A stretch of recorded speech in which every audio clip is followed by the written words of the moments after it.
Just looking back at the offense over the course of the bye week, reflecting on the first half of the season, what were some things that stood out to you on the whole? A lot of the things that we've talked about for 6 weeks, really. I mean, I don't want to overstate the obvious, but doing a lot of good things. If you just look at the numbers and then look at the film, sometimes you get a little bit different picture than what you anticipate. But I think the film kind of matches what you see from our numbers. Making some plays in the run game, obviously. I think we could do better there. I think part of the challenge is me doing a great job just trying to design a run game that best fits our offensive linemen.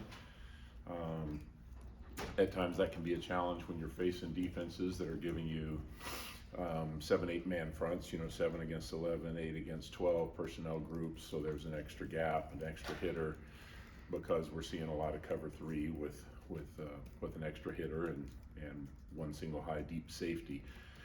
But I do think we're continuing to make progress there, and I think we'll show improvement in the run game the second half of the season. I think I understand better where we are. Sometimes you're so busy from week to week game planning, it's really hard just not to miss some things. Things become really apparent when you just watch everything, and you're able to watch it compartmentalized. In the throw game, we've just been very erratic, very, very up and down. There are times that it's been really good. There are times that it certainly hasn't been, for a bevy of reasons. But what I'm really focused on, I think, is the fact that we completed a couple of deep balls in this last game, and I think that'll give us a boost heading forward. When you look back and self-scouted, is there anything that frustrated you that you kept seeing over and over again as a mistake? Yeah, a lot of things. Self-inflicted wounds and opportunities for plays down the field in the passing game that we just didn't complete. But the self-inflicted wounds being not a lot of missed assignments. For the most part, our guys know what they're doing. Holding penalties, a few false starts, but more of the holding that's really killed drives. And then, like I said, in the past game, and then more recently, I mean, our red zone ranking is really good. However, we've had 2 first downs in the low red zone each of the last 2 weeks and not scored a touchdown. And there are 2 red zone stats that you look at a lot. One is scoring offense, which is nice, but touchdown percentage is the most important thing.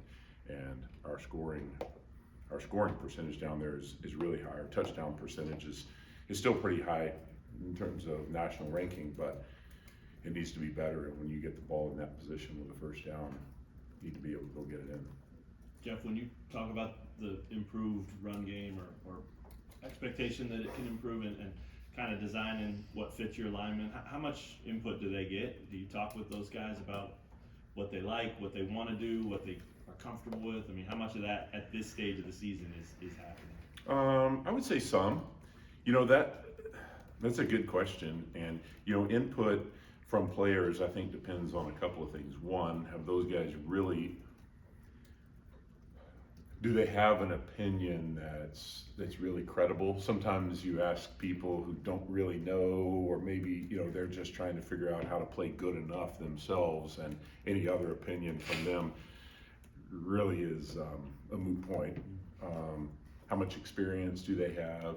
And then, some players just hey, coach, you call whatever you want, and we'll make it work.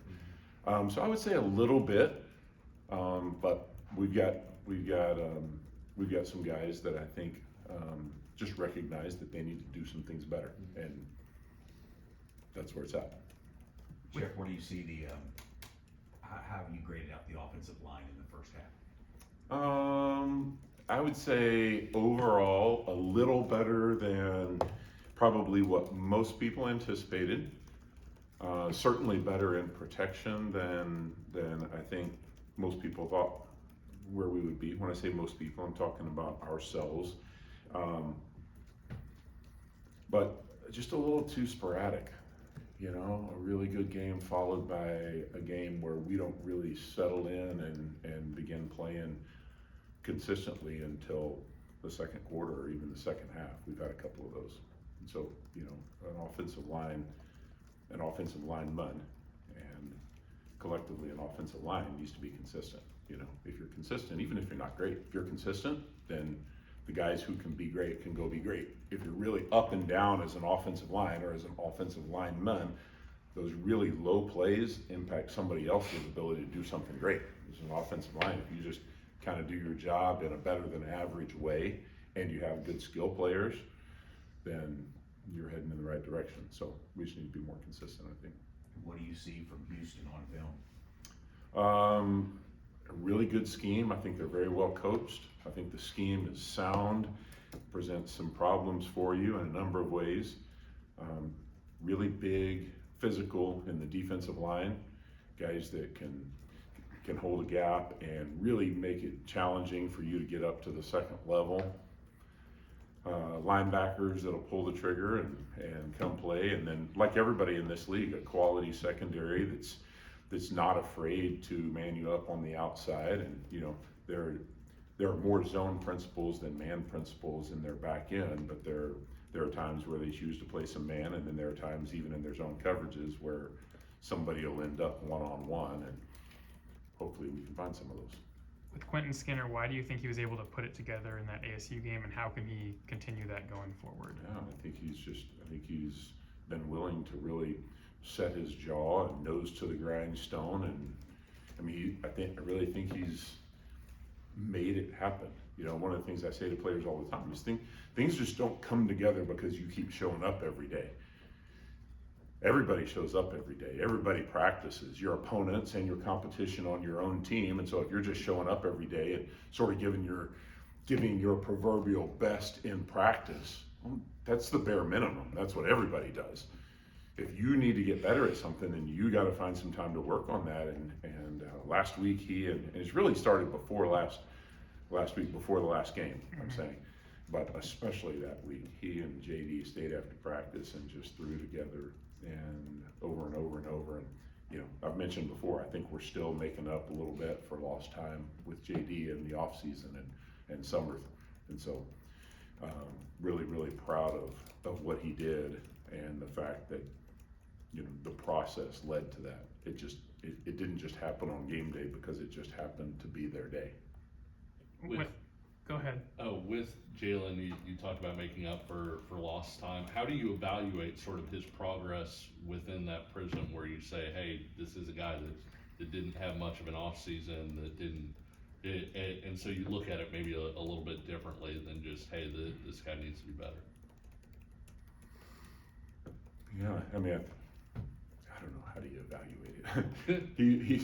I think he continues to get better, and I think, as I've said from the beginning, time with your receivers as a quarterback, just developing the time, throwing to Luke and throwing to Quentin and throwing to LJ and throwing to Trevor, all those guys, everyone's a little bit different because of their speed, their stride length, their catch radius, and so you might throw the ball to Q a little differently than you would to LJ when they're running the same route, and that just takes reps. It's time on task, and so I would just say, yeah, I think he's getting better, and I think collectively we're moving in the right direction. Coach Lapple talked about it on Monday that some of the younger players get reps during the bye week with the older guys getting some rest. Any young players catch your attention during the bye week?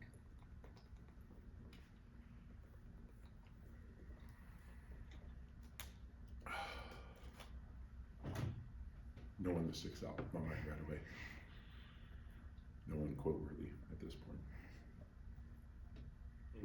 With Skinner, you talked about it being sort of a multi-week process. I know you guys targeted him a bunch against TCU. He maybe had some opportunities there. Those opportunities came to fruition against Arizona State. So I guess what has that process looked like for him? And was it something the defense was doing, or was it, hey, we're consciously making this effort to kind of get him going? I would say some of both. You know, targeting is a strange thing because there are times as a coach where you may target someone, but the defense pushes the read somewhere else, and so this may be the place that the quarterback's going with his eyes first, but this is really what gets open, and then that gets noted in the stats as a target. And so what is targeting actually? I mean, semantics a little bit. But I would just say he's a big, tall guy that can really run. I mean, he has exceptional speed for a guy that tall, and so it's you know, the impetus is on us as coaches to continue to try to give him opportunities to go do that. But then again, Luke's played really well this year, and LJ, although he missed some time, is a guy that's made plays for a long time around here too. And so, you know, there is a challenge, I think, as a play caller when you start trying to put guys in the right positions. I think Coach Samuel does a phenomenal job of that, just moving guys around different spots and creating a balance of opportunities. Sometimes the ball just finds one guy more than others in a game. Everybody good? All right. Thank you. Good to see y'all.